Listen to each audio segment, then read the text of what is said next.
There we go. That's much better. Hey, yay. Much better.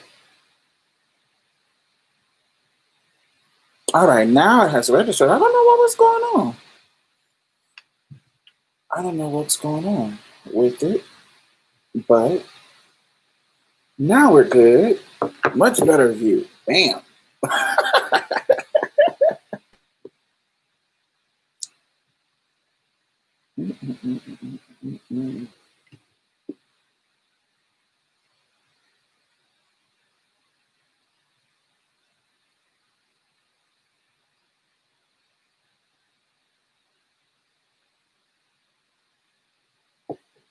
Hey, Brandon. How is everybody? Hey, Farah. Thank you.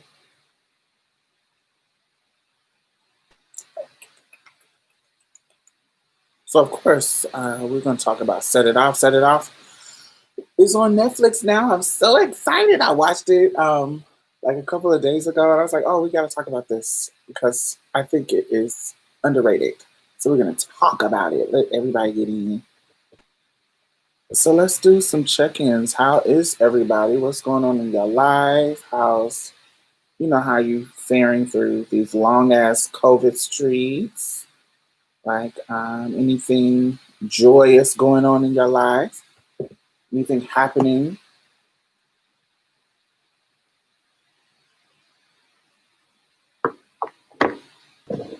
Eat some goji berries. Yes, we are back. Hey, Darnell. Mm-mm-mm-mm. Oh, back in this time.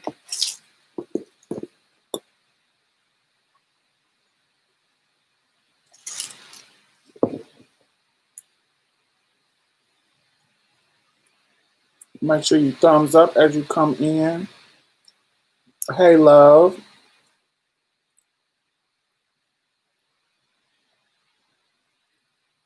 Thank you. I ordered this like 3 months ago and forgot, and it randomly came today. It's like a Let me see if I can back up so y'all can see it. It's like a let me see for y'all. It's like a it's like a I don't know. It's like a pantsuit, but it's like harem pants. So it's like a dress. It looked like a dress right here, right? But it got legs that kind of come like this, and it's like a whole thing right here. It doesn't open up like a dress. It's like pants, like harem pants, and it's super cute. It's like, oh, that's cute. And so it's like a jumpsuit. It feels like a dress, but it's like a jumpsuit.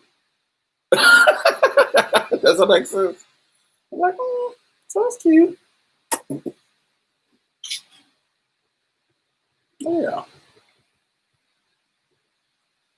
So it is. I like it. It's really comfortable. And it's red, so it's bright. So yeah, I like it. Yeah, red always makes my skin look sickening. I love red. Red and blue. Hmm. Let me see. I'm trying to distract myself from watching Lovecraft. They released a new episode on the app, but I like to wait and watch Sunday night. On what app? What app is Love on the HBO app? Is there a yeah HBO app? On what app? I like to watch it with everybody else too because I get to hashtag and see everybody's responses. HBO Go. I think I have HBO Go or I have HBO Now. There's so many HBO Now, HBO Max, HBO. So many. uh, oh, HBO Max. Okay. Yeah, I'm not buying no other kind of. I'm not buying no more streaming services. I have Disney Plus that fucking Beyonce forced me to get because I wasn't gonna get that shit. Um, It's weird because my white friends gave me their passcodes, but none of their passcodes work. They randomly gave it to me, and I don't want to hit them up and be like, "What's your passcode?" Because now their passcodes don't work. So I went ahead and bought it because it's Beyonce. And so I paid for a year for Disney Plus. I pay for Netflix. I play. I pay for Amazon Prime. So with Amazon Prime, I get HBO included in my deal. I get HBO included in my deal. My phone, the deal that I have on my phone, the bundle with my phone is I get Hulu and Tidal with my phone service for a little bitty charge extra, of course. And Hulu is how I like Hulu because I can watch live TV. Um, because the problem with me cutting off my internet, not my internet, my cable, is that I couldn't watch live stuff. But Hulu, I can watch with a little bit of extra coins. I can watch live stuff on, like when Lifetime has a show. Like I could watch Clark Sisters on my Hulu. When Lifetime has a show, when anything live, like when the Grammys and the Oscars and shit like that. Um, I saw Black is King on YouTube. Yeah, I didn't see. I like to see stuff like that when it's happening. I don't have time to wait for it to get on YouTube because it wasn't on there when I was looking. um, but yeah, it's all good. Hey Coco, how are you? Um, hey Sydney, how are you? Yeah, we're gonna get started in a couple of minutes. Just so y'all know, the subject is set it off, Black Girl Magic, because they just put it on. They just put set it off on Netflix on the first, and soon as I saw it, I watched it. Not that anybody hasn't watched it, if you black, I hope. But I watched it again, and yes. But we're doing check-ins now. How is everybody doing? Ooh, okay.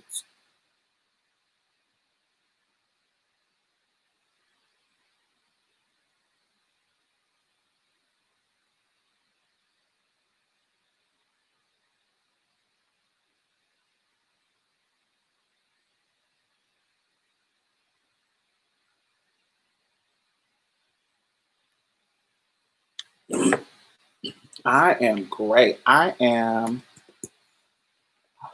had a very, very long, deep discussion with my brother. He just turned 30 and he's going through I don't know I don't know how old everybody is, but when you get 30, something happens for me. I don't know if I think it happens for a lot of people. When you get 30, if something happens, you start having a shift. You got a shift and something happens and he's going through his 30-year-old shift where you have to adjust your friends and just how you engage with your family and where you gotta adjust where in your 20s you were kind of figuring shit out. In 30s it's like, oh, I done figured some shit out, so this is the shit I need to fix. So that's what he's going through. So we had a long deep conversation and that was good. What else? Other than that, my life is pretty good. I got blessed with a laptop for Marsha's Plate because my laptop is running out of space and I have been really cheap, not trying to go, and all the apples are closed and I don't like shopping online for electronics. I like to go in and talk to people, see what's happening and talk to them and make sure I'm getting what I need, because if I explain my need to a human, they can say, "Oh, yes, you need this."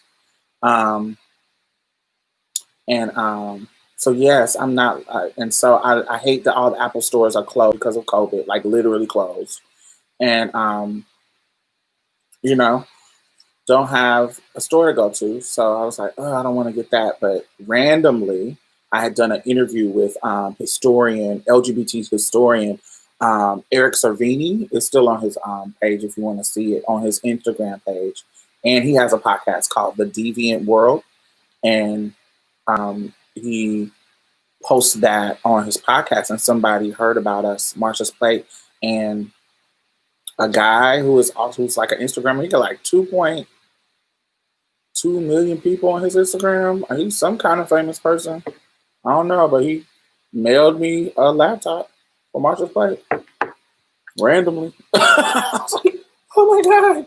And it was a blessing. So I love it.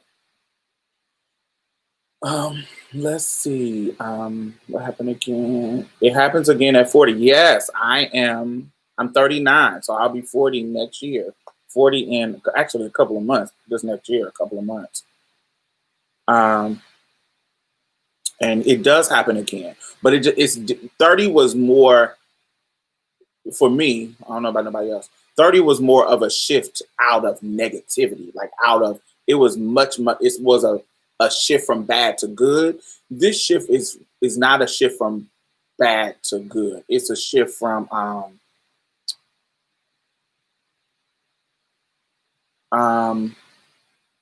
don't know. It's from good to better. I guess that's what it is. Yeah, yeah. I think that's a better because my 30s was a good time for me. I can't even complain about my 30s. My 30s was a blessing. My 20s were rocky. My 30s were like blessing upon blessing upon blessing upon blessing. So I can't even, you know, some rocky moments, but overall my 30s were good. And so my 40s I'm shifting into better. So 20s went from 20 to 30, went from bad to good to better in my 40s. So we'll see. And hopefully when you get to 50, fingers crossed, it goes to even better.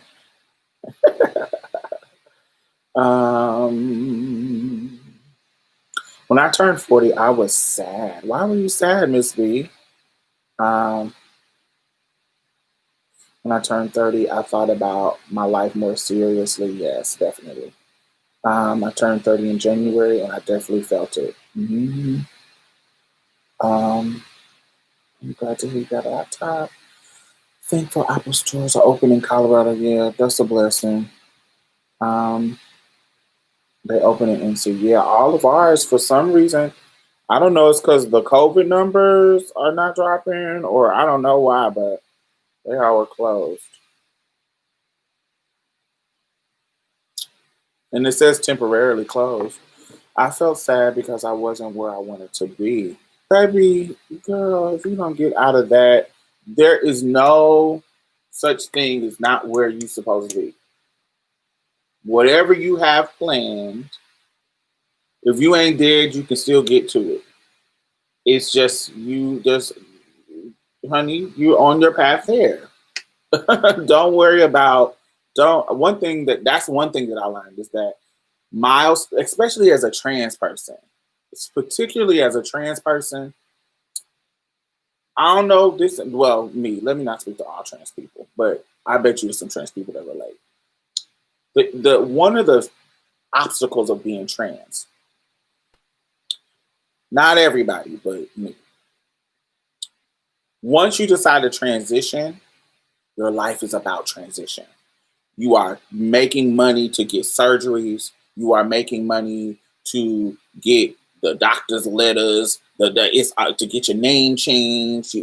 Everything is about doing what you need to do as far as presenting your body, yourself, your documentation to the world as you want to see yourself, your identity, and getting your gender identity all to be congruent from the inside out. And so for me, everything but my transition was my goals. It was not like a cis person go to college or get married or have kids or da da da da. For me, it was my transition. I needed to get all of this stuff done. And so what happens is all this once you get all this stuff done, now you got to focus on what cis folks was focusing on in their 20s. Do you feel what I'm saying? So while cis people was college, get the education in their early 20s, and all this quote unquote cis heteronormative regular life stuff, college, relationship, kids, marriage. Like now, I'm just now getting into my career because I don't got no transition shit to deal with. When in my 30s, I didn't have no fucking transition shit to deal with. You feel what I'm saying? Because my body was where I wanted it to be. I lived for my I lived for my look. I was living my truth. And so I didn't have to worry about that. So that's when my 30s is where I'm figuring out my career, what I want to do, and blah, blah, blah, blah, blah. And so I always feel like as me, if you transition like I did, I'm 10 years behind cis people in regards to those opportunities. Does that make sense? I'm 10 years behind. So, so now I feel like everybody around me, all the cis people, and this may be a biological thing, but like I got cisgender friends from high school that are grandmothers now. I'm like, oh shit. Like they are whole different pages of their life. But the good thing about being trans is I have a lot of freedom. You get what I'm saying? I don't have kids. I'm not in a relationship with somebody. I ain't got no baggage in regards to that, in regards to relationships and that kind of stuff. So I can maneuver and shift and move. Like recently I was about to move to fucking Seattle because shit wasn't popping here in Houston. I was like, bitch, I need to get a job. And they were offering a lot of money in Seattle. So I was like, I'm gonna try to fill out become the executive director of Black Trans Women's Inc. And if that don't work out, I'm just gonna go to fucking Seattle. And so, but I could do that. The privilege of not having kids, and you can just pick up and move and not worry about that. But now, now I'm in a whole, I did get the job at Black Trans Women's Inc. And my podcast is growing. You get what I'm saying? Like, so now I'm in a whole nother swing of what I want to do, because my goal is to podcast like I want until something else happens, and podcast and produce. And those opportunities are coming to me. So I did feel like I was like 10 years behind cis people in regards to that, in regards to career stuff.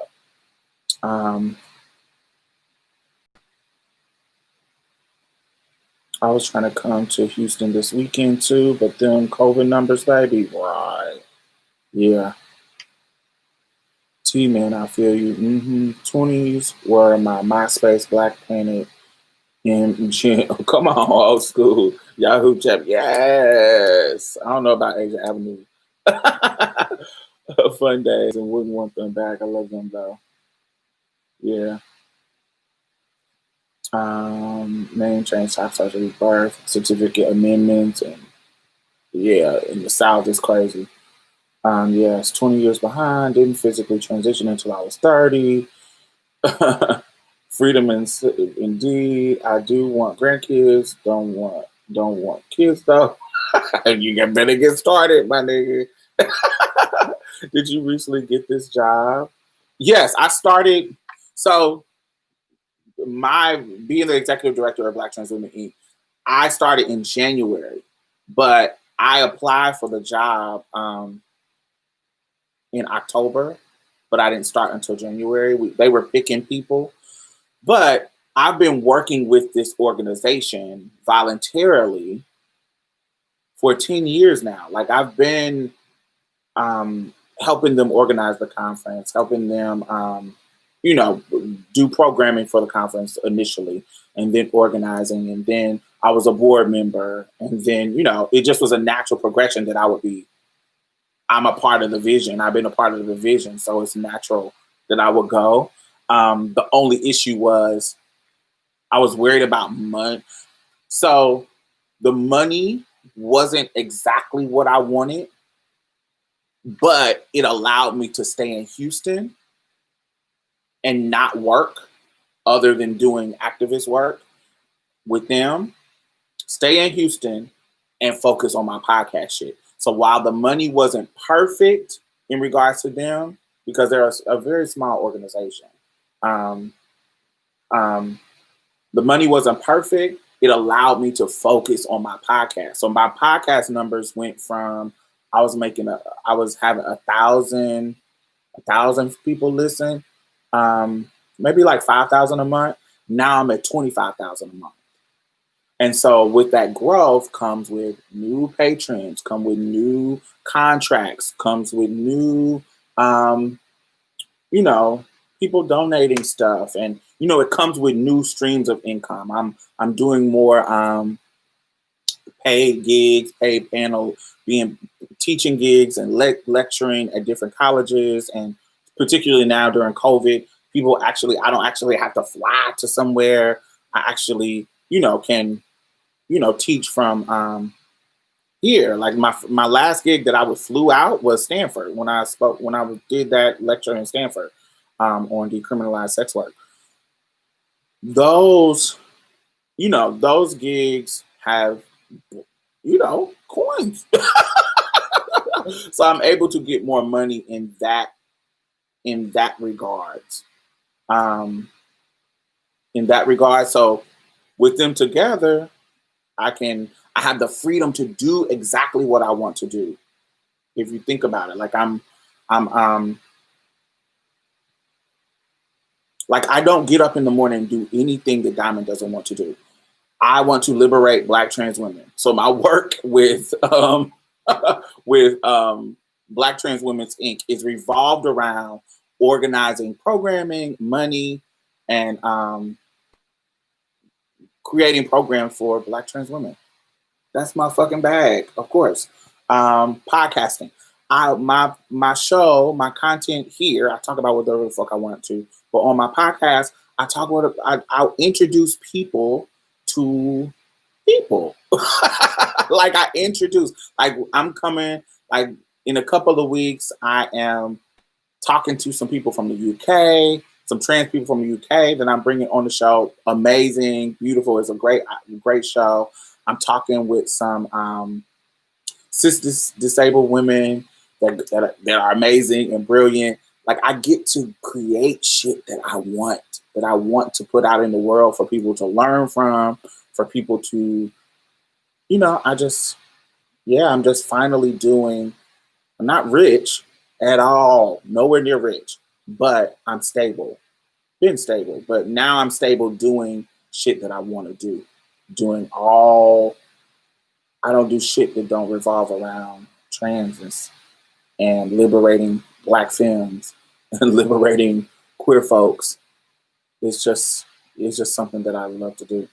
Now I'm finally doing what I want to do. So yeah. When before I was fucking working 60 hours a fucking week, 50 to 60 hours a week at Bath and Body Works as a store manager. They getting all that fucking time, and I'm coming home tired. I made them in 1 year. I made this. Say there's this particular day. Let me give you this perfect example. Y'all know Candle Day. So if you shop at Bath and Body Works, Candle Day. Candle Day for us is like one of the biggest days of the year. Candle Day. And so I was a manager for 3 years at this particular, 8 years at the store, but I was a store manager for 3 years, but I was at the store for 8. The store manager for 3. The year before, we were at like 24,000. This is a small store. Made 24,000 that one day. When I took over, we made 33,000. The next year that I was there, my second year, I made 54,000. The last year that I was there, I was at 86,000. This type of growth is abnormal for this size store. We're talking about 1 day of sales. So I shattered the record when I first became a store manager. I kept shattering the record. I almost doubled it from 33. Well, that's not double. Maybe like 50% more to 54. And then I went to 86,000. So I'm just 14,000 shy of 100K. I know if I stayed there, I would have got 100K, and nobody has ever done that for this particular store in this area of Houston because it's a small store. And so I was working my ass off, working my fucking ass off, kissing these white bitches' ass, not wanting to kiss their ass because it was a bougie ass, white, rich folks area. I hated dealing with them bitches and not cussing them out because they were fucking racist. They were fucking annoying. They were classes, racist and annoying, and I had to. Oh, would you like to try Japanese cherry blossom? And I had to be so fucking cold, switchy, all the fucking shit that I didn't like. I hated it. Everything that I hate to do. Code switching, not reading white folks when they're being fucking racist. Having to be when you this is another key thing about capitalism. We supposed to be talking about set it off. This is the thing. So when I was a little lowly ass associate, I didn't care about bitches coming in stealing. I don't give a fuck. I don't give a fuck about this shit. But when you become a store manager, this is the thing. If these bitches come in and steal all your stuff, when it's time to make your sales and you don't got the product that they sold at the end of the month, when they're not sending you no more, and somebody is looking for that sickening ass candle that sells really, really well, that mahogany teak wood, that motherfucking tiki beach, that whatever that popular thing that somebody done stole from you, that matters in your bonus when you're in that upper echelon, when you're a store manager. So you have to be conscious of who is coming in here stealing. And unfortunately, most of the time, it'll be my own people. And I wouldn't call the police on them and try to get them locked up, but I would stop them from coming in my store and stealing. You can't come in here steal.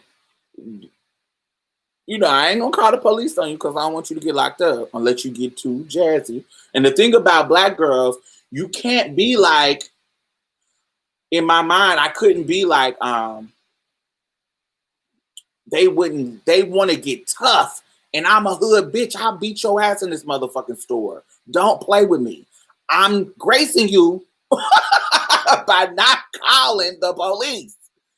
Just get the fuck out. This one bitch, man, she was coming in stealing all the time.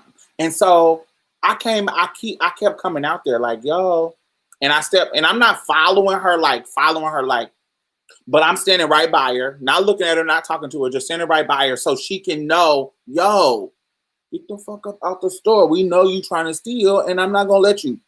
So come on. I'm not calling security on you. I'm just letting you know, yo.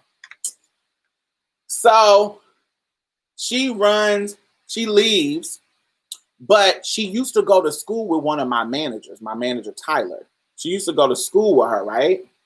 And so I would come out when I would see her because I know. And I'm like, if I'm in the office, it would be Tyler that's on the floor. So she thought that Tyler was snitching on her to me, which is why I would come out. And so she called herself coming back in the store with some girlfriends of hers to jump Tyler.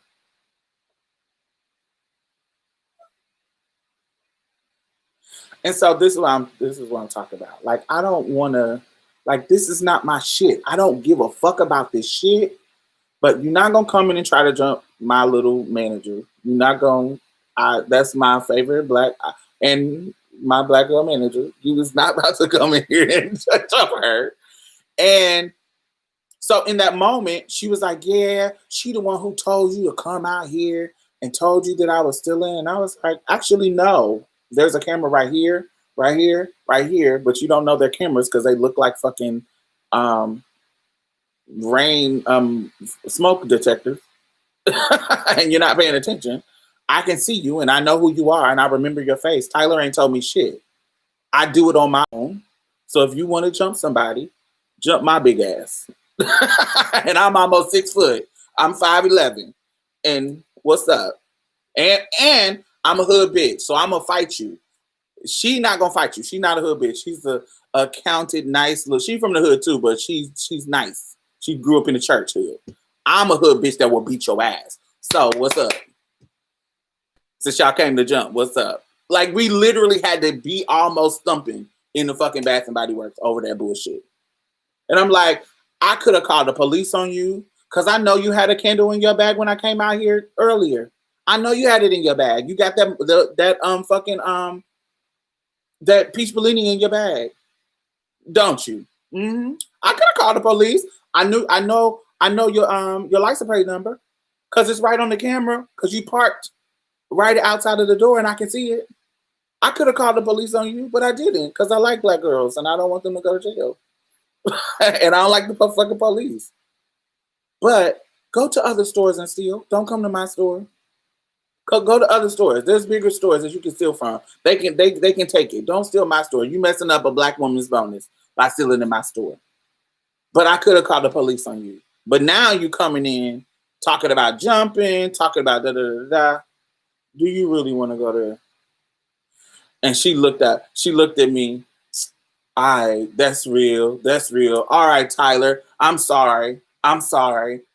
Like you literally came back in here to jump this lady because you couldn't steal. Anyway. So yeah, I didn't like the job. I didn't like the position that it put me in. I didn't like the capitalistic. I didn't like the slavery of it. I didn't like. I had got rolled up because I let this girl bring her baby to work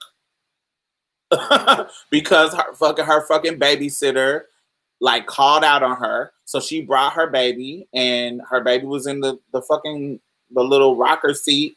And she was like, I need the money because I got to pay bills, but I don't have da da da. I said, come on. I let the baby we don't got nothing in the back office for her to fall on, for her to do, to damage her. So just, let her sit her right here. And baby, my boss came in and that baby was in the back. I got rolled up for that. It just was a lot of fucking bullshit that I didn't want to have to deal with because I was a fucking manager. I couldn't maneuver how my politics wanted me to maneuver and keep that job the further I went up. It was white bitches who was fucking the leaders of the districts. I hated they fake ass. We called them the blondes. They fake. Anytime I had some kind of weird ass mixy girl, blonde hair, they come into the fucking store talking about, oh, Diamond, I love that hair on you. It's so beautiful. If I have some natural or something like that, oh, that's interesting. All these fucking microaggressions. It just over 8 years, it just wore my nerves, child. It just wore my nerves. So I'm glad to be in a position. I was making about 65, between 63, depending on what bonuses I get, between 63 and 65K a year. And so it was good money for living in Texas, I'm not making near as that, but I'm way more doing what I want to do and stress free. So yeah, anyway, let me see what y'all talking about. I'm so happy to hear that. I love you, Diamond. I have to jail. All right, Kane. I'm sure you're gone by now. But I started following you and Captain's way back then. Yay! Good job. I haven't even talked to Chance. I enjoy listening to the newest episode. Z seemed to be in his comfort zone. Yes, he did really good.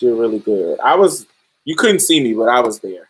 I was just kind of coaching and edited where it needed to be. So, but he did really good. He prepares. The one thing about Z is when I want him to do something, he gonna prepare for it. Mia ass, she ain't gonna prepare. Mia gonna try to wing it, which I hate that about her. But Z gonna prepare. He had a whole list of questions, and he sent it to me. I was able to navigate where he went.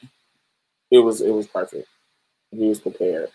I went to school for finances. I consistently annoy people telling me about finances or work in healthcare where I know nothing. I understand the value of doing what you want. Yeah. This is beautiful. Honestly, that's a dream to do what you want. Yeah, it really is. Fantastic. What area is the store in? The store that I used to be in, I don't work there anymore, is the Rice Village area. It's right by Rice University. All them rich people that live around there in all them fancy ass houses, they come and they are fucking ass. Not all of them. Some of them are really sweet, but some of them are assholes. So, racist fucking assholes.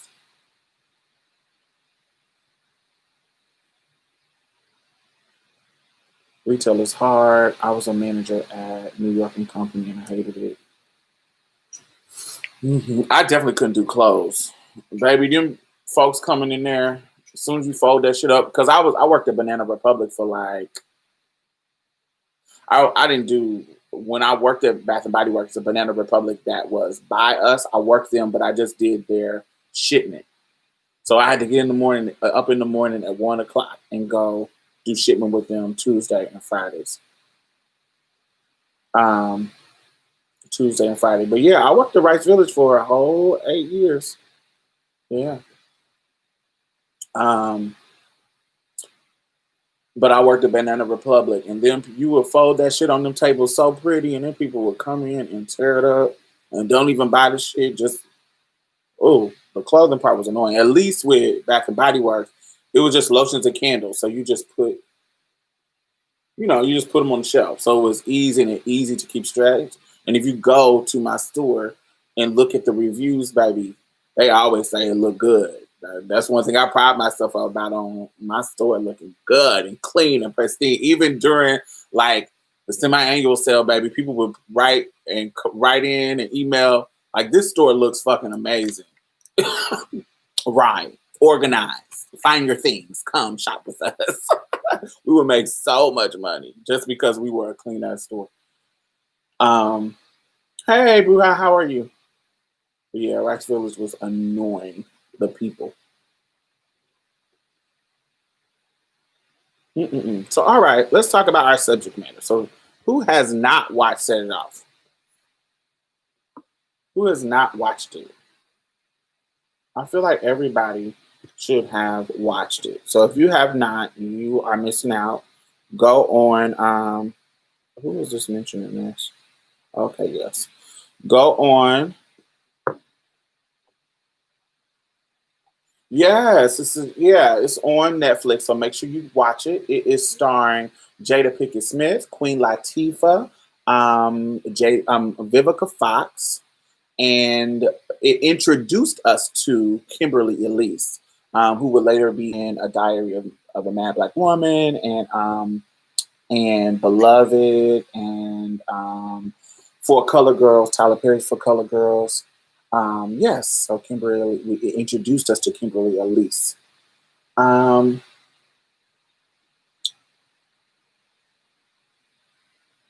ooh, if I be honest, this is to me this is Vivica Fox's best acting role. Like her really putting her foot in the acting. Like you knew, oh, this is an actress.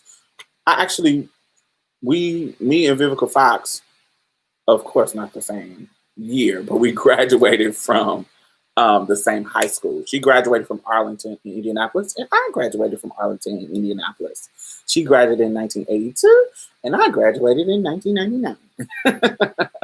So I'm always proud to say that when we talk about Vivica Fox. But this was a great fucking acting role for Vivica Fox. Also, Jada Pinkett Smith. Now I like Jada's acting in other stuff like Jason's Lyric and just other stuff that she's been in. So I can't say that, but for her, I can't say the same thing for her. But I do love Vivica Fox in this particular role. Now, of course, this is Queen Latifah's first time playing a lesbian, even though she was a lesbian. And I thought she really played her really, really good. But I also thought that this is just you showing us who you are. But an important part about Cleo, the image of Cleo on this big screen, I haven't seen a black lesbian, like a stud, on screen like this, I don't remember seeing what we would grow up calling a bull dagger. I don't remember seeing a stud or this type of masculine of center lesbian on screen and having a femme relationship between her, a lesbian, and a femme lesbian on screen, and you seeing her and Ursula's their image on screen. I don't remember ever seeing that on a film before. I don't remember. I think later years later we had like a Snoop, we had like a I can't think of anybody else, but before that was 96, right? Yeah, it was in 96. So I hadn't seen a lesbian couple um on screen being depicted on screen. Um yeah, such a good it is a black classic. Like it's one of those it's one of those fuck it's like to me, it's one of those things that didn't get um it didn't get its just due. It's a black classic. It's one of the movies that we fucking love, but on a mainstream level, it didn't get its just due. Like, I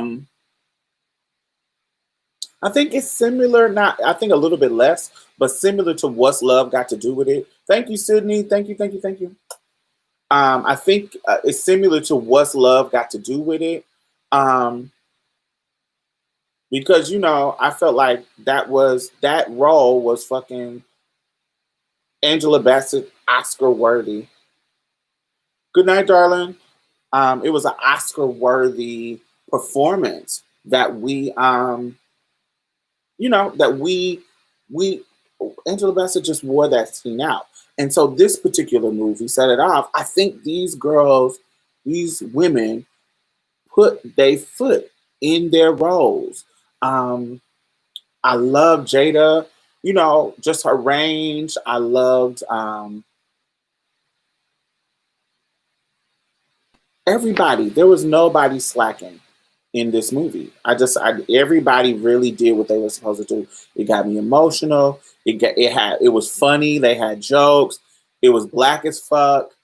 It was well written. Wrote it, whoever wrote it, really thought about it. Some things were unrealistic, but on how like bank robberies work, but you gotta suspend disbelief when you're watching movies sometimes. But I love how it harkened back to parts of the movie, like when the beginning of actually the scene that I think was really one of Vivica Fox's best is the opening scene. The opening scene of her being, you know, her working her ass off for this fucking bank, and they fire her because some dude from her hood robs it. And they're like, you must have something to do with it, but we can't prove it, and blah, blah, blah, blah. And she's like, motherfucker, I counted so much, $80,000 for your funky ass. And I almost got my fucking head blew off, motherfucker. And this is what y'all do? Because motherfuckers don't give a fuck about you. That's why you do not. If you work for a job and you get PTO, use your fucking PTO. Do not be scared to fucking use your shit. Do not be scared to call off, because these motherfuckers is not going to give a fuck about you. They are not going to give a fuck about you when it comes to that whole business, because that's not the culture of capitalism. Take your time off, whatever money, bonuses, spend that shit, whatever way you can benefit from them. Take your time off, get your pay time off. Don't fucking ever cut your shit for them, because they're not gonna give a fuck about you when push come to shove. So I thought that was a perfect scene, because she really showed how motherfuckers, how you can work for somebody and they just throw you. They don't give once if something happened, they don't give a fuck. They can just throw you away and just forget all the work that you didn't have to do for them. And she had been working for them for 2 fucking years. No, no, no, no, no, no. So, and then she gets fired. I loved when how it starts when it starts off in what you call it is throwing a party for her brother Stony, which is Jada Pickett's character. Stony is throwing a party for her brother, like a graduation party. And it really shows you their relationship. It shows you the history of Cleo and Stony, how they grew up together. They all from the hood. And, she's I related to Stony's character because y'all know I raised my brother. And, getting him through college, it was really, really important, getting him through high school and setting him up in a way that I wasn't set up was really, really important to me. And so relating to that story as well. Also, the survival kind of sex work. you got this nigga. This wasn't on no minor shit. This wasn't on no having sex with a minor. But nigga like Nate, like the nigga that she had to fuck to get that money for her brother, niggas like Nate are predators in the hood. Like niggas who got a little bit of money because he was just working for the car salesman place. They are fucking predators. They can't wait till you get in a bind to exploit that you need them. Or you need something. And luckily, the angle that we're getting from Stony is because she's of age. You get what I'm saying? And she needed the money, so she had to fuck this nigga for the money. She needed advance. But a lot of times in the hood, it be these niggas be being predators to young motherfuckers too. Young girls and young boys. I remember this nigga named I can't even think of his name. I think his name is Julian. This gay nigga named Julian. He lived in some apartments around my group home or whatever. And this is before I had transitioned. I was probably like either it had to be like early years of 13, like early 13. And he would be trying to pull up on me in his car, asking me, can he buy me some Jordans? Do I want to come visit him at his house? Just weird, creepy shit. As I grew up, and I'm like, no, nigga, fuck out of here. But as I grew up, he would be picking up hood niggas, trade in the hood, sucking their dicks.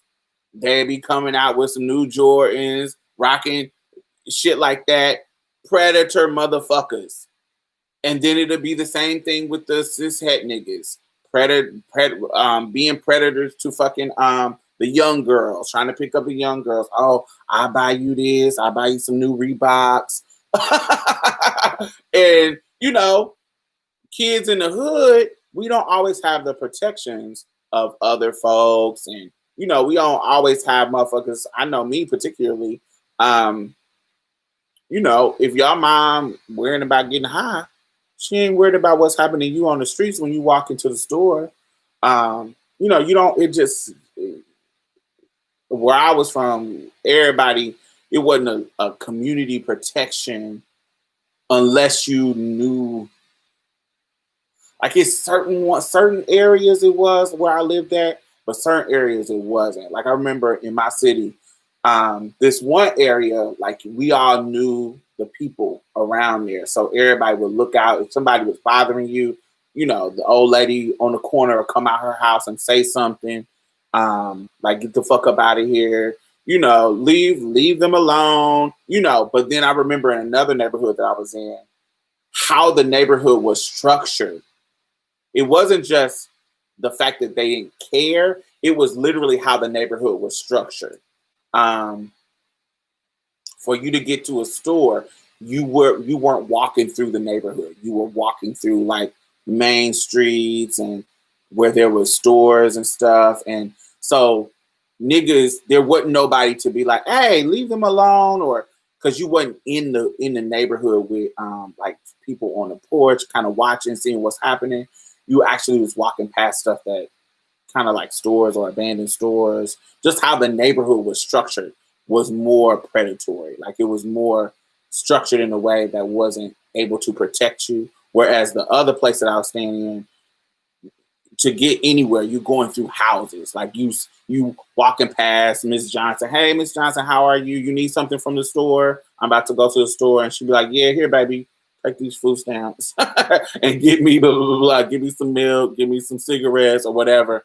And you'll go to the store. Like you're walking past people as you go to places, and so you didn't. The structure was different. So that's what I noticed. But I know I was watching as a kid, as a young teenage kid. I was watching these predators maneuver, and it was cultural. It was the culture. When I would hear about like R. Kelly and when he would go to the schools and pick up young girls, like driving up to the schools as this fucking grown ass man picking up young girls. It was niggas doing that. I remember in my hood, and I know it had to be going on everywhere else. And because I wasn't even in Chicago. I was in Indianapolis. So I know it was going on. And as I got older, I start seeing and paying attention and seeing what was happening and seeing, this type of, I didn't call it culture back then because like rape culture, because I didn't have that kind of political analysis as a teenager. But looking back on it, this is what was happening. People knew what these niggas was there for. People knew what was up. And I remember my mom used to live when I was younger. She used to live next to this car wash that was ran by this old man named James Williams. And my mama had me when she was 17. So this had to be, she was like 22. And this nigga would always proposition her. Like she was, he would always proposition her. Then she had her friends who were younger than her. And he's like, I got some money. Like trying to like solicit the prostitution out of them. Like, hey, if y'all need something, holla at me, blah, blah, blah, blah, blah. But no, you're going to have to give me something in return. There always were somebody in a position to be a predator, to use money to put girls who were in binds, like Jada in the movie. They were positioning themselves so the girl knew, if you get in the bind, come to me, and you're gonna have to fuck for it. It was a culture, and it was okay for them to do it because I would see dudes do it all the time. Older dudes do it all the time. Say something that would indicate that if you give me some pussy, I got some money for you. It was cultural. So when Jada had to fuck that nigga for that money, that was the first time that I seen that kind of culture be depicted on a movie from our experience. You get what I'm saying? Where you needed to do it, you were in a situation where you needed to do it, but you didn't want to do it. Survival sex work. I've never seen survival sex work in the hood being depicted on a movie like that. Have y'all ever seen that? I haven't seen it. And that was my first time actually seeing it from that perspective. So I thought that was interesting. I like the buildup of the movie. I like the buildup of how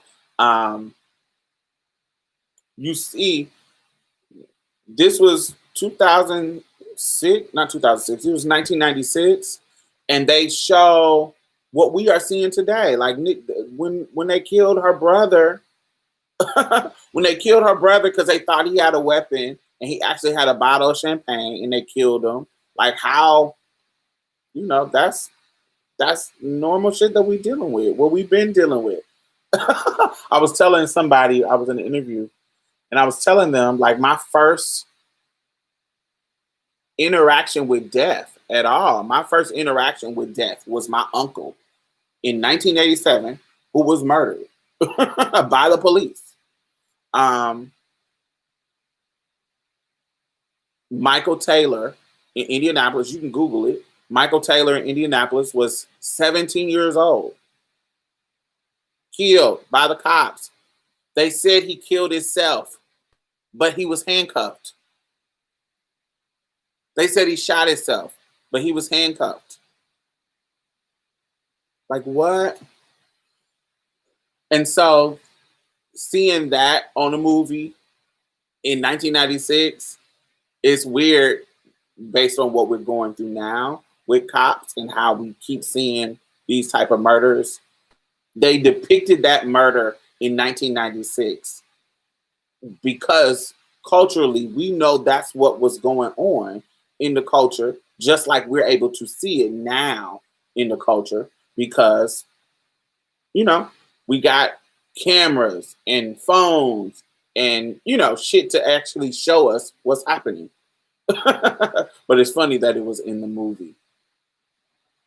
Mm, what else? What else did I want to talk about the movie? Um,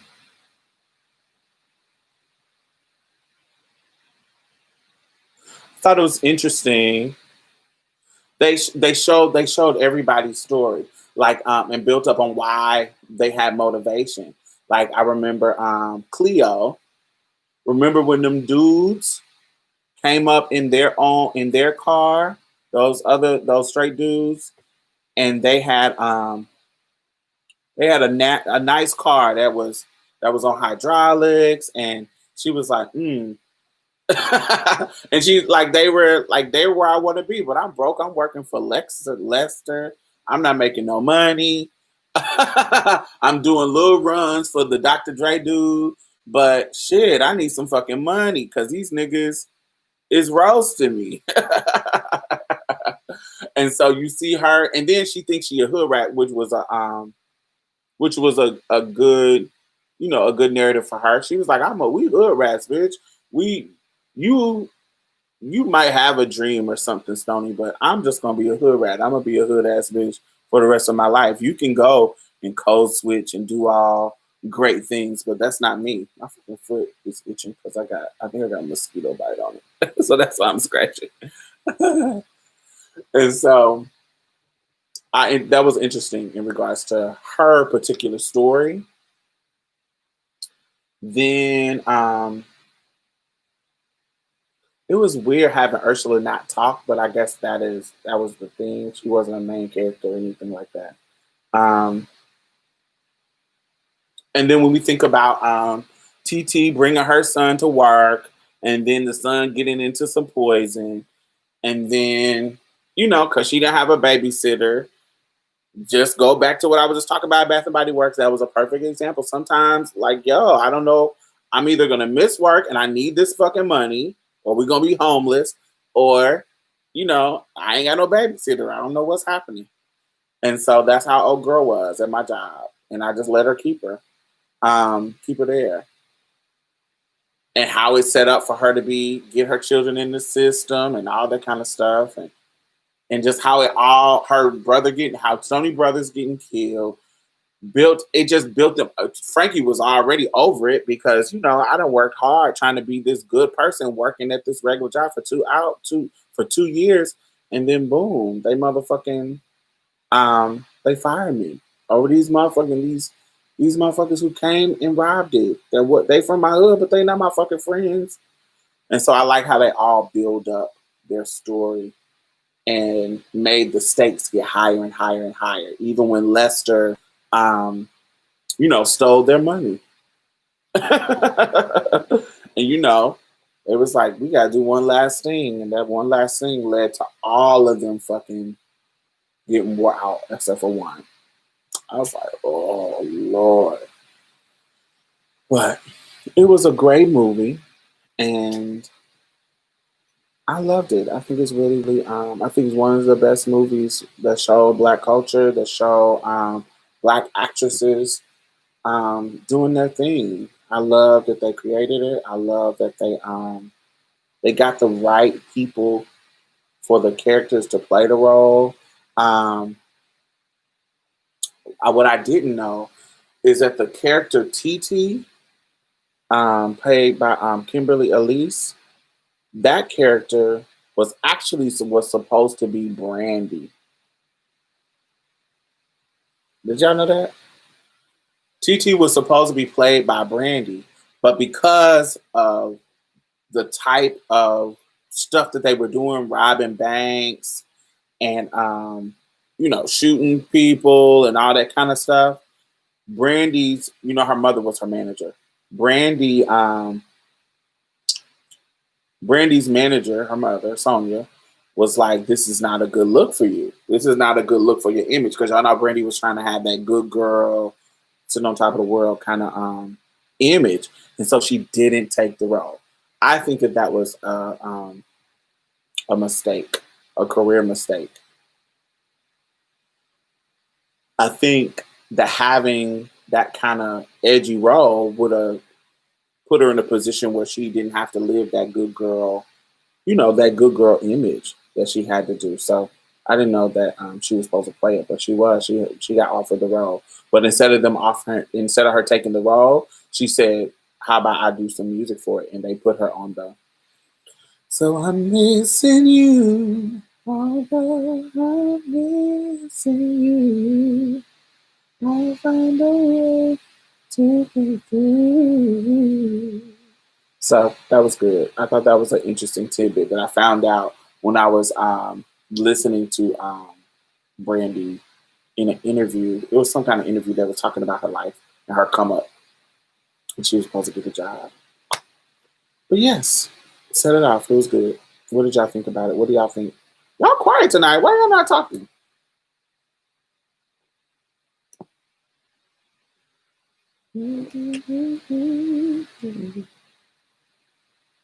I thought that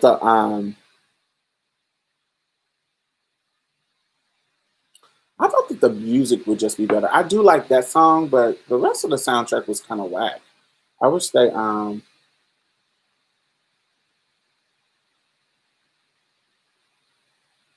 recently found that out when I watched a YouTuber. I recently found out that when I watched a YouTuber do a video about Brandy and her career between childhood and adult. We probably watched the same video. Um, but yeah, I didn't. I thought that was interesting. I thought it was quite interesting that she didn't take the role because, especially, I don't know if in that what video you watched, but they were talking about how she was trying to transition to a more adult type of thing, but it was hard to get out of that good girl mode. That would have been your stepping stone, but you didn't have a stepping stone, so you had to fucking lie about being married. You had to lie about, being married to your baby daddy. Girl, chaboom. No, thank you. But at least you did get a Grammy from the song. Or did you get a Grammy or a Grammy nod? I can't remember. One of something from the song. It was a hit song. But I thought the soundtrack would have been better. But that wasn't a very good soundtrack. Let me look it up. Let me look up Set It Off soundtrack. Because I thought it would have been, you know, Set It Off soundtrack track list. Set It Off songs include Set It Off, Missing You, Don't Let Go, Love, and others. Oh, Don't Let Go was good from In Vogue. But that was the only the two songs, Missing You and Let It Go. Let's see who's all on here. From the Blind Side, I don't know what that is. Heist, Hey Joe by Seal, Let It Go by Ray J, Come On, MC Light, and Billy Lawrence. Oh, that was my sickening. Oh, maybe it was cute. Come On by Billy Lawrence. Oh, I can't play it because it's gonna mess up. I wanted to see what happened to the guy with the original AP haircut. Does he actually die in the shootout? Yes, he gets shot. He remember when they were lifting up, they had them all laid out and they were putting the covers on them in the street. He was one of the dudes that they was putting the white sheets over.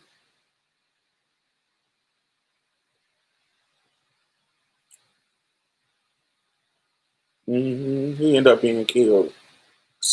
Stupid.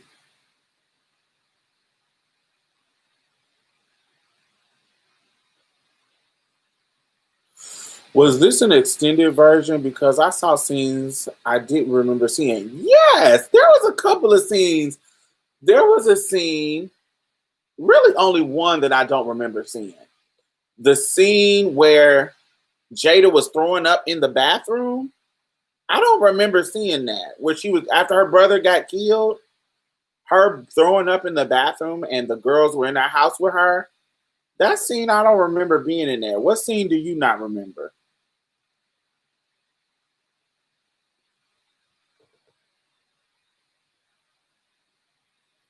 Brandy turned out to be a killer anyway. Oh, you talk about her accident. That joke gets old.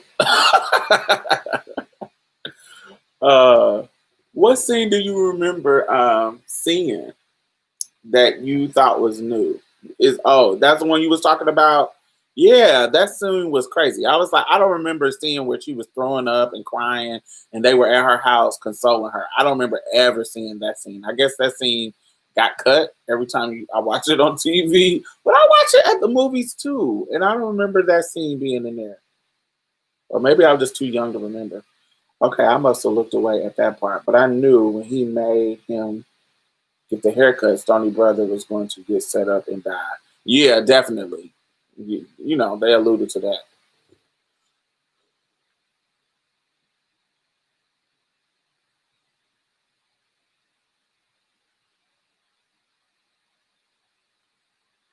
Yeah, it just came on Netflix on September 1st. They just added it.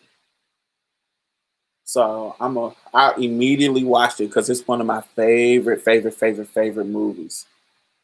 And so I was like, okay, we're gonna talk about it on my live tonight. Um, what else? What else did I liked about it? The funny parts I liked when they were on the roof smoking. The way it was shot reminds me of a stage play. Really, I didn't get that at all. Let me think of a stage play.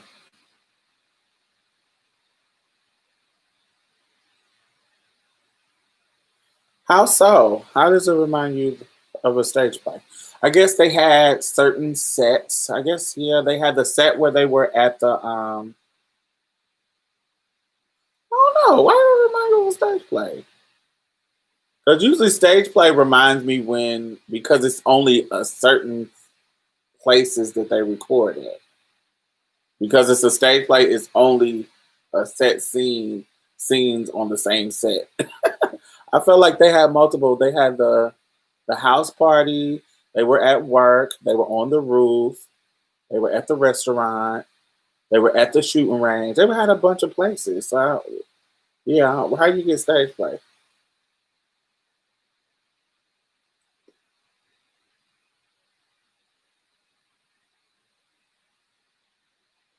Who else?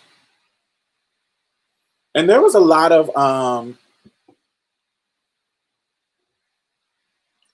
like black people stars.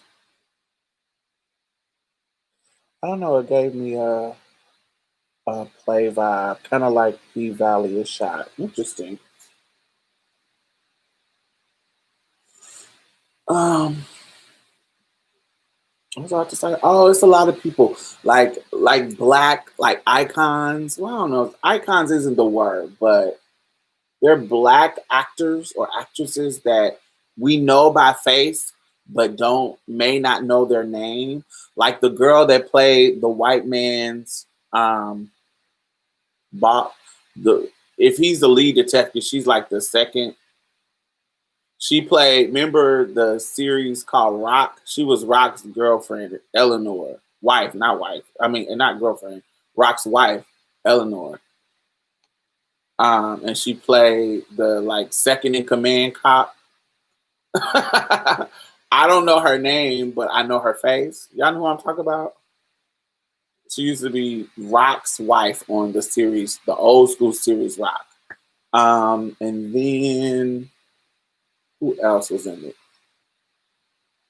And even the dude that played the robber with the AP on the back of his neck. I've seen him in a lot of movies. I don't know his name, but he's in a lot of movies. He played Junior on. He always plays a thug. He plays Junior on Players Club. I think he's so cute. Ella Joyce, is that her name?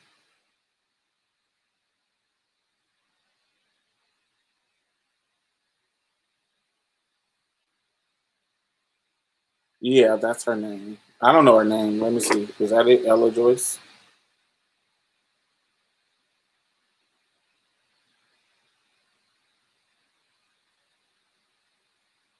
Yes, Ella Joyce. That's her name. Ella Joyce is an American actress best known for her role as Eleanor Emerson on Fox comedy drama Rock. She is 66. I know that's right.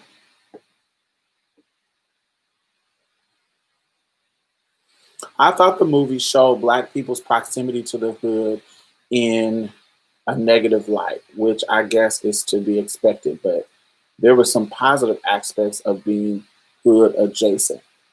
What's some of the positive aspects?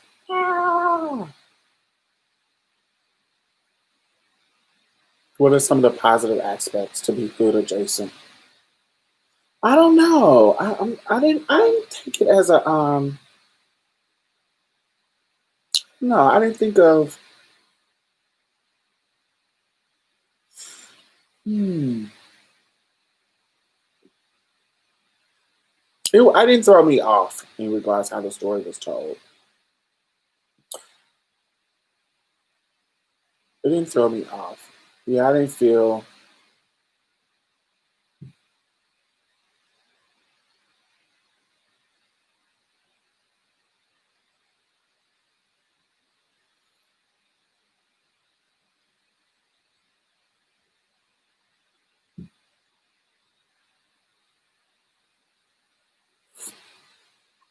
You know what always seems unrealistic about the movie is the Blair Underwood character.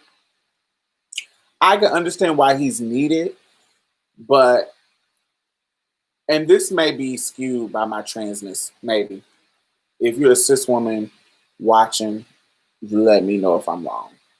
But that particular storyline, dudes who are, in my experience, dudes who are in that upper echelon, upper middle class type of gig, when they date chicks in the hood, they first of all they usually pick people that are of their caliber that they can, like a trophy woman, that they can look good among their peers with.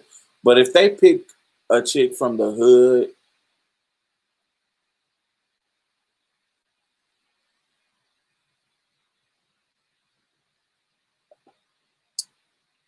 they're usually just picking them for like sex. They're just like a sexual liaison. And by the time, if they do pick them for a long term relationship, by the time they get them to, by the time they get them to the level of meeting their peers, um, they've already trained them in a certain way and got them ready. And it was funny. There was a moment where Jada,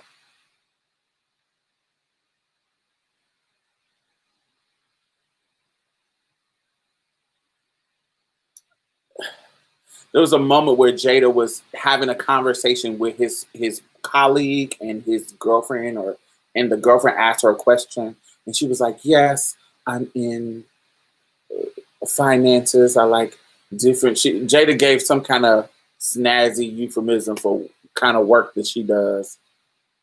I'm trying to expand my portfolio with different resources or some shit she said. And to me, before a dude of that caliber puts you in the midst of it, he gonna know you can play the game. He gonna know that you can already do it. You're not gonna be winging it. I just don't think that relationship was realistic. It's quite weird.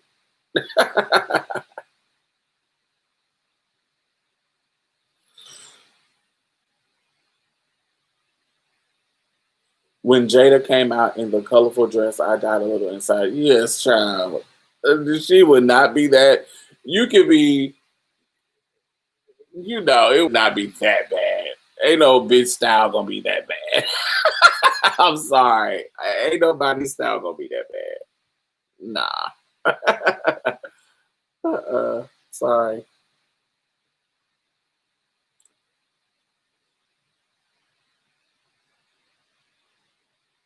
Being street smart or having more than book sense, being able to pull yourself through difficult situations, that is a positive. That is a positive of growing up hood, absolutely. But I think they showed the different layers. I think they showed.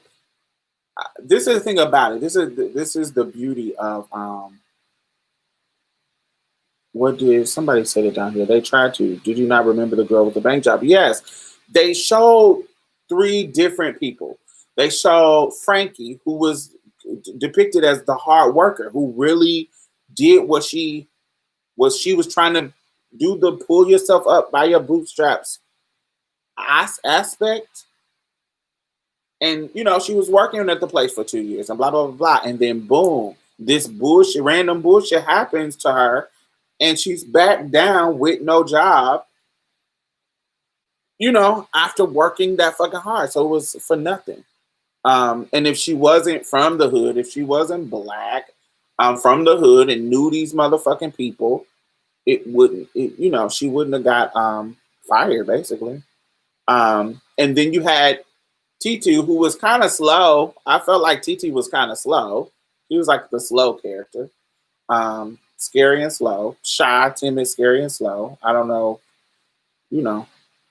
You had Queen Latifah, Cleo. She just a hood rat. She has no goals, no dreams. I just want to be hood. My goal is to get my car fixed and love my baby, love my woman. Um, I'm surprised she even had sex. Child, I can see niggas, honey, niggas manipulating her into having sex. I can see that easily. She would be one of the ones that get knocked up, and him not taking care of his baby just because he just was trying to get some pussy. Um, and then Stony being, yeah, I'm a hood chick, but I'm living my dream through my little brother. I'm too far gone. I ain't got no dreams for myself, but I got dreams for my little brother. So yeah, I'm gonna keep working this job at Lester's cleaning service. But my goals now, I'm living vicariously through him, so he doesn't have the problem. My goal is to keep stability for my little brother. I don't know. I think they played it and keep fucking Nate. Right. Keep having, that coins. That's literally my mother's story, kinda, other than the little brother. My mother, once she had me, my aunt and my grandmother, so my mother had me at 17. She got pregnant when she was 16. Excuse me, but she had me when she was 17. She had just turned 17. My mother turned 17 in December. She had me in February. And but her whole 16-year being 16, she was pregnant. And my grandmother, because my mama got pregnant, she was on some, oh, you want to be out here fucking and getting pregnant? To me, she was one of the most beautiful women that I've ever seen in my life. Even until she got older. Even when she got older, I mean. But she was a madam, but she got strung off of heroin. So her life declined. She went from having mansions and owning monkeys and traveling to fucking Australia and just a whole different lifestyle that she was living to being an addict, a drug addict. So she got caught up in heroin. So by the time my mother got of age, she was in her addiction. She was just a hood dolphin, basically a pretty hood dolphin. That was my great aunt. Um, and she had came. My mother told me that she had came to the house. She had came to the house, and my mother had me. She couldn't afford any She couldn't afford any diapers. And so she had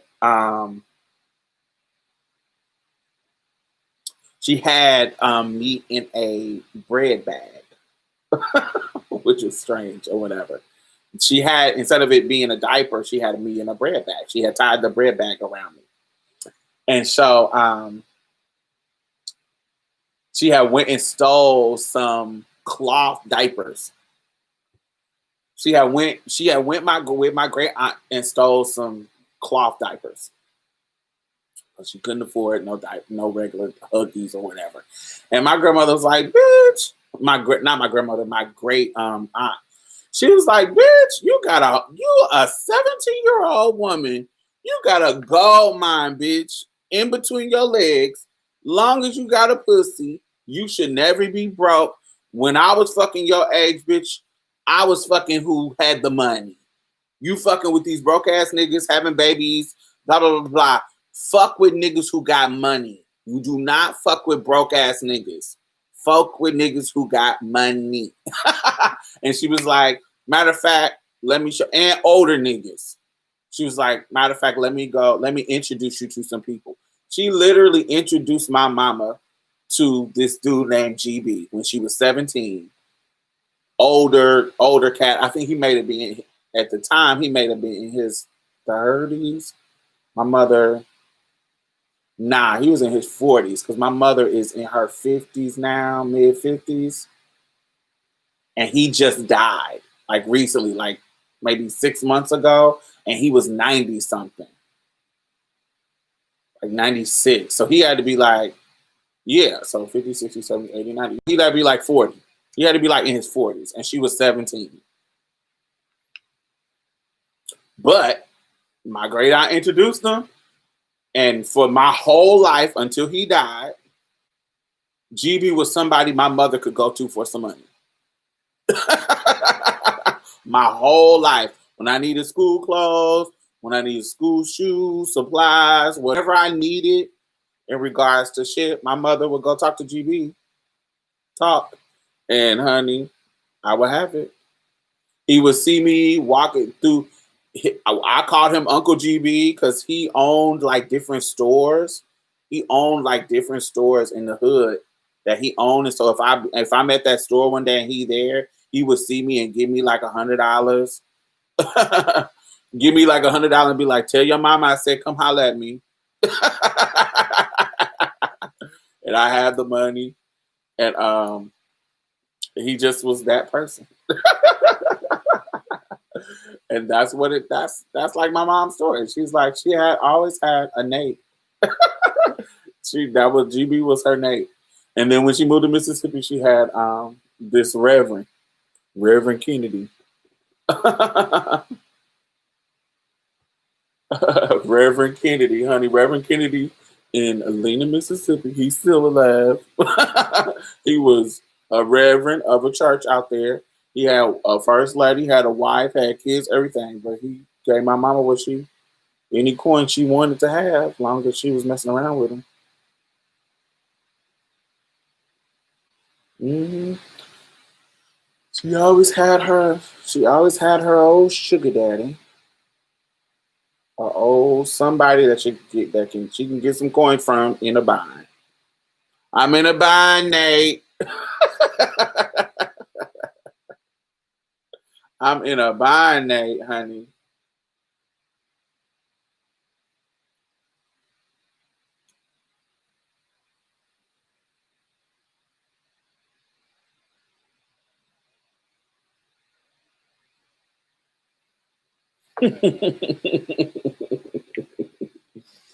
Yes, I can't keep sugar daddies.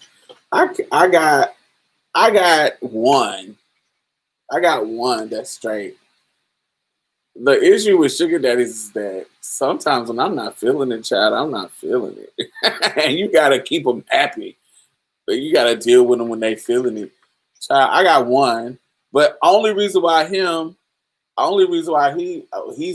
dealing with him since like '07. God, it's been a long fucking time. Yeah, I've been dealing with him since '07. Only reason why we get along is because I actually like him.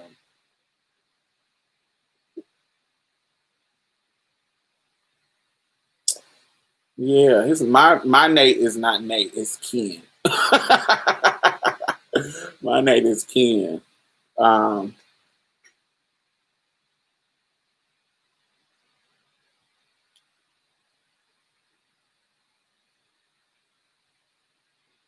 I'm not for sure if Brandy would have the emotional range though.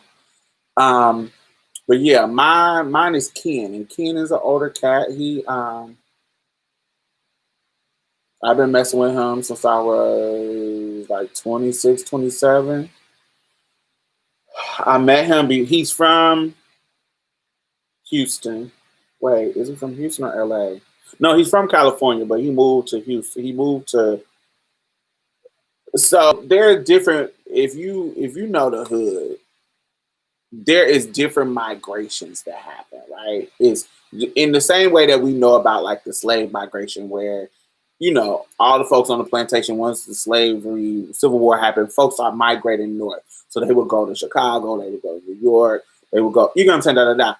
There's a migration that was happening with California niggas to Texas because drug shit was hot in California because of that. When Black Panthers was popping, they were feeding drugs to the community back there. It started, and once it got hot and ugly over here, they started moving to different places in the South. So there was a migration that happened from niggas of his age range from California to Texas because Texas was less hot than out there in California, and they could make money and build a whole life out here. So he had got busted in California. He needed a whole new life, and so he took the skills of the hood that he had in California and moved and came to Texas with him and flipped his shit into a business. So he got money now. So he like, he got a construction business. You know, he had hit a lick, and that's what it was. And so now he has money. And so the niggas that I'm attracted to, that I usually vibe the most with, are niggas who are like reformed hood niggas. Like they got some intelligence, but they hood, and they know they got to hustle. Niggas like that is who I'm usually vibe the most with because we both respect hustle and respect intelligence.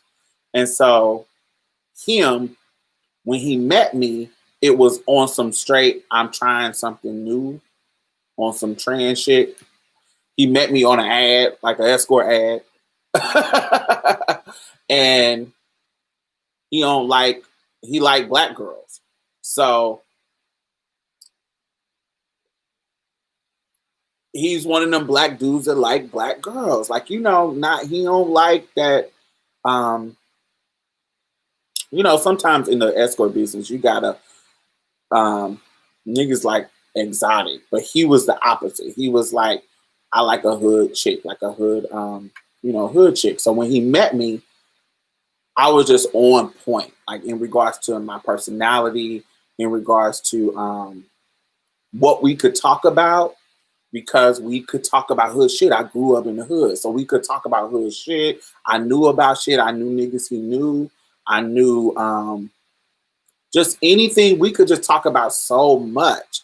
And so in the process of him trying this trans shit out, he start fucking with me, like on some real shit. Like I remember I got stranded in fucking Denver, and he bought me a ticket to go home. Like he lived in Houston, I lived all the way in Mississippi, and he had called me, and I told him what was up, and he was like, "Oh, I'll get you a ticket home," and he got me a ticket home. I got stranded out in Denver, and he just started doing shit and then when I moved to Houston, it was a whole different thing. He would just look out for me. He just was anything that I needed. I remember I wasn't escorting no more.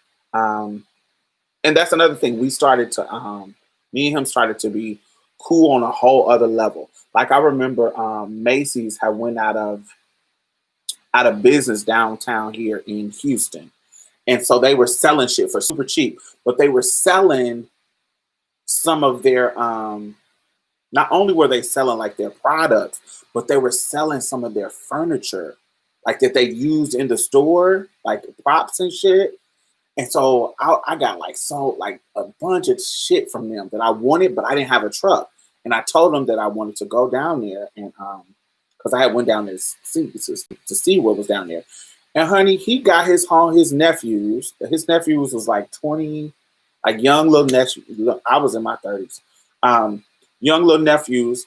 He picked them up, got his truck, came and took me to the fucking Macy's and picked up all my shit. They moved my shit, threw shit I wanted out, took a couch I wanted out of my house, took it out, brought my new couch in, brought the new furniture, and he had them bring it all in. I was like, this is the type of shit I'm talking about. Just him being really helpful and just really helping me when I need help. Because as a trans person, honey, sometimes I'm isolated and I don't have that kind of support system. Like when I have to move, I have to get somebody to rent a U-Haul. I have to take the U-Haul to fucking Home Depot and pick up some Mexicans to pay them. I don't have family that can and friends that can come. I have trans friends, but they're not gonna come move me. So I have to go. I ain't got people like that. So for him to be that person to come and look out for me, I've been fucking with him ever since. And so I remember there was this one time, the most recent thing that he did for me. I was on my PTO and I was in New York. We were what was it? It had to be, I can't remember what happened, but I was in New York at the time. There was some type of event that I was either at Pot and Live or something in New York. And it was at the end of the month, and I needed to be in my store because I was a Bath and Body Works. I was the manager.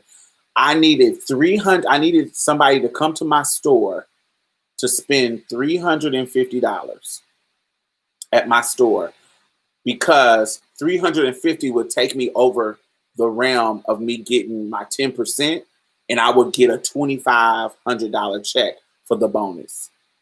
So if somebody came and spent $350, I would get $2,500 for my bonus.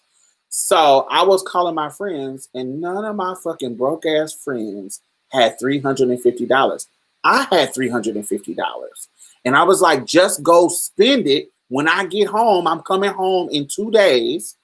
I'll give you the money back. Like I'll go to the bank and give it to you. I just need you to go spend it. None of my fucking friends had $350 to spend.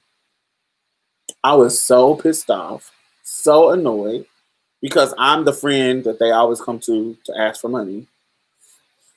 And now when I need y'all couldn't. I was so fucking annoyed. And I called him. I was like, Ken, I need you to do me a big ass favor. I'm in a bind, Nate. Exactly. I'm in a bind. Ken, where you at? Where you at? And he was like, what's up, baby girl? Where you at? He was like, I was like, where you at? He was like, shit, I'm in Galveston. I was like, how far are you from Houston? He was like, about 45 minutes. I said, I need you to go back to Houston. I need you to go to my store and spend $350 because that'll make me $2,500. And he was like, what? What? He was like, that's a bonus you trying to get? I was like, yeah. And I was like, when I get it, I can pay you back, but nigga, I ain't gonna pay you back because nigga, just come over.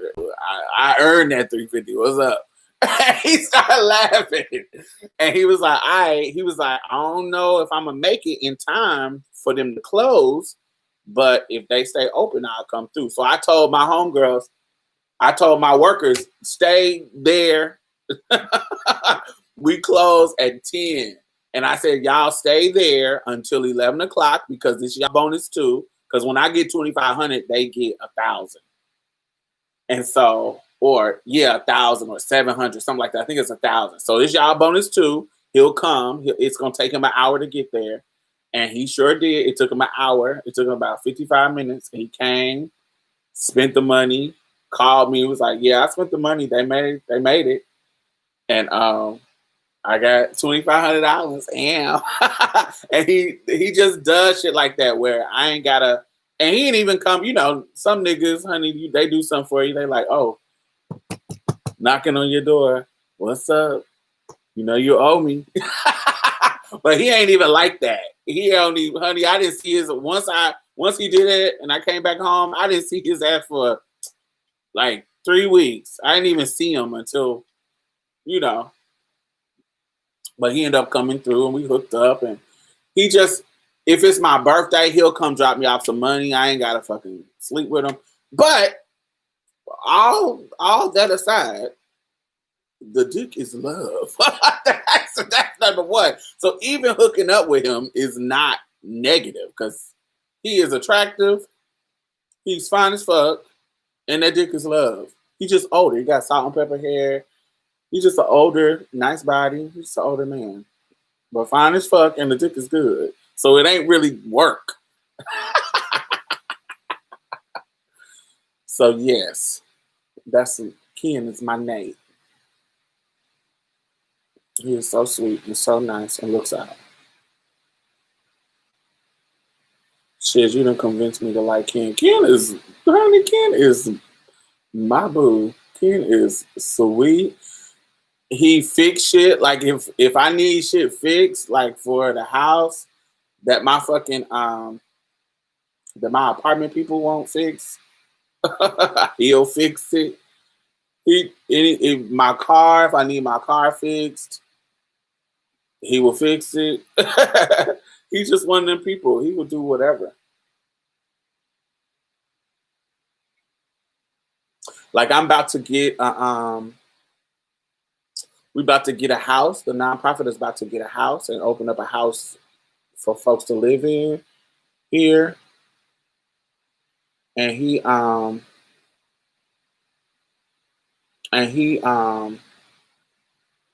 I told him, honey, if I get the money, I want to hire his because he'll fix my house up for the low, but I'll have some money for him. It'll be a contract for him, but he'll fix it up for a low.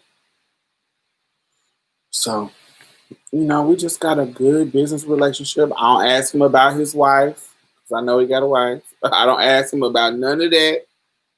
I don't ask no questions. We just look out because that's not my business. Shit, he done convinced. Da, da, da, da. When can I find one of him, child? I like I said, I met him through an ad. I met him in 2007 when I was a full time escort and I would have to travel around the country. I came to Houston and he saw me. I was here and he came and hollered at me, and he been in love ever since.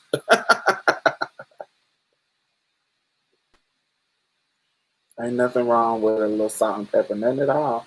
Anybody needs some seasoning every now and then. He is a sweetie pie. He's smart. He got some sickening ass stories. I can just listen to him tell his stories all the time. He just got some sickening ass stories.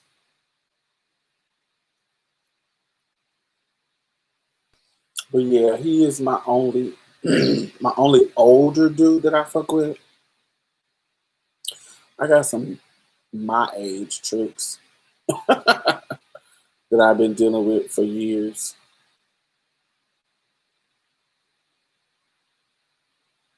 I have I got like four. I got four of them that's like that keeps the palms warm with a couple of dollars. But I think Ken is my oldest one. Ken, JT is my age. I think JT is a little bit younger than me. I think JT is 30. I'm 39. I think he's like 38. I think he just turned 38. Um, yeah. Love on, love on.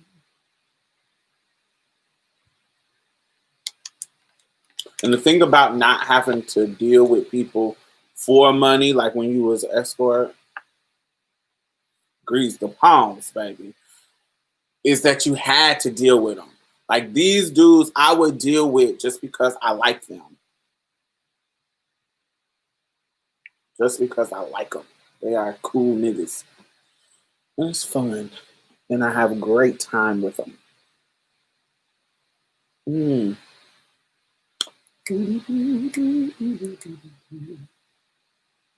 Let me see what else. Let me think what I got going on.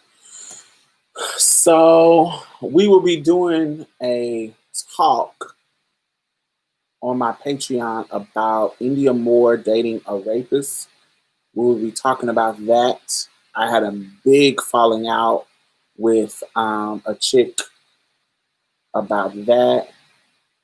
Um, we will be talking about. No, we won't. I was about to say we were going to be talking about Hope Giselle because she calls herself going live and talking shit because she was called out because we called her out and she was mad. Oh well. um, but yeah, she was on some show. She was on not some show. She was on Angelica Ross's show, being a fucking coon as usual. Coon for cis people, and we were calling her out, and she called herself just trying to be passive aggressive. Bitch, fuck out of here. Talk about people wanting to be her. Girl, don't nobody want to be you, girl. You are a fucking out shallow. You are, your brain is not right. People, nobody wants to be you at all. So we was gonna talk about her, but I told Mia no. Mia was trying to read, and I was like, no, not gonna talk about her. But we're gonna talk about India Moore dating rapist, a known rapist, admitted rapist, Michael London. And so we'll be talking about that. What else is happening? What else is happening? Um,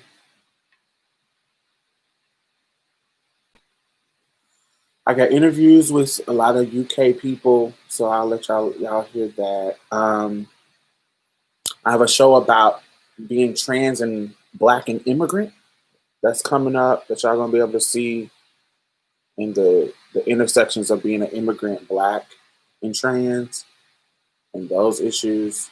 It's wild. Um, what else? There's just so much stuff in my brain, so much stuff happening. But I hope y'all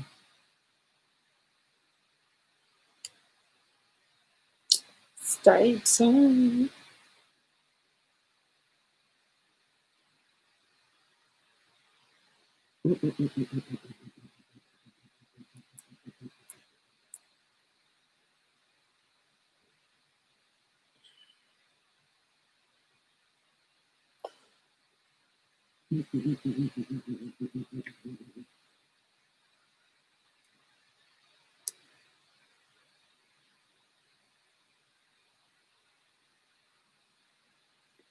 But yes, make sure that y'all subscribe to March's Play. Make sure y'all subscribe here and hit the bell notification so y'all can know when we are putting stuff up.